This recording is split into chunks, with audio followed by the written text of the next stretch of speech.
एक दिन दादाजी अपनी पोती से कहते हैं, बेटा आज मैं तुम्हें एक बहुत बड़ा राज बताने वाला हूँ, ध्यान से सुनो। लड़की चुपचाप बैठकर उनकी बातें सुनने लगती। दादाजी कहते हैं, तुम कोई साधारण लड़की नहीं हो, तुम एक दिव्य कन्या हो, तुम्हारे अंदर असीम शक्तियां हैं, लेकिन इन शक्तियों का इस्तेमाल तुम सिर्फ तभी करोगी जब किसी की जान बचानी हो या बहुत बड़ी जरूरत हो। लड़की हैरानी से पूछती है, दादाजी सिर्फ उसी समय क्यों? दादाजी मुस्कुराते हुए कहते हैं, क्योंकि ऐसी शक्तियां इंसान को दूसरों से अलग बना देती हैं और लोग उससे डरने लगते हैं। मैं नहीं चाहता कि तुम किसी मुसीबत में फंसो। फिर दादाजी उसका हाथ पकड़ते हैं, उसकी नसों में हल्की सी दिव्य चमक दिखाई देती है। वह कहते हैं, एक बात हमेशा याद रखना, इन शक्तियों का कभी गलत इस्तेमाल मत करना। अगर तुमने ऐसा किया तो ये शक्तियां खुद ब खुद खत्म हो जाएंगी। इतना कहकर दादाजी इस दुनिया को अलविदा कह देते हैं। कुछ दिनों बाद सड़क किनारे एक महिला अपना मेकअप कर रही होती है। अचानक उसका बच्चा फिसलकर सड़क पर आ जाता है। उसी समय सामने से एक कार तेज रफ्तार में आ रही होती है और उसका ब्रेक भी फेल हो चुका होता है। ड्राइवर घबराकर चिल्लाता है, हटो हटो, लेकिन कोई कुछ नहीं कर पाता। तभी अचानक कार रुक जाती है। ड्राइवर डरते हुए धीरे धीरे आंखें खोलता है और देखता है कि एक लड़की ने अपने हाथों से कार को रोक रखा है। सभी लोग हैरान रह जाते हैं। माँ दौड़कर अपने बच्चे को उठाती है और वह दिव्य कन्या चुपचाप वहाँ से चली जाती है, लेकिन कार पर उसके हाथों के गहरे निशान रह जाते हैं। कुछ देर बाद वही लड़की एक 5 स्टार होटल में पहुंचती है। वहाँ की एक सर्वेंट उसे देखकर ताना मारती है,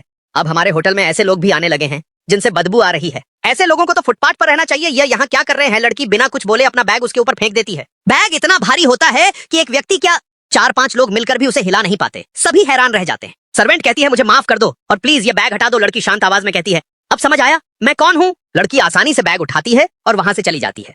जब ये सब बातें उसके घर वालों को पता चलती हैं, तो उसकी माँ गुस्से में कहती है, तुम्हारे अंदर शक्तियां हैं, इसका मतलब ये नहीं कि तुम सबके सामने उनका प्रदर्शन करो। उसके पिता भी कहते हैं, तुम्हें दादाजी की बात याद है ना कि उन्होंने क्या कहा था? अगर तुमने ऐसा किया तो तुम्हारी शक्तियां खत्म हो सकती हैं। लेकिन वह दिव्य कन्या चुपचाप बैठी रहती है और आराम से सेब खाती रहती है, जैसे कुछ हुआ ही ना हो। अगर आपको यह कहानी पसंद आई हो तो इसे लाइक और चैनल को जरूर सब्सक्राइब करें।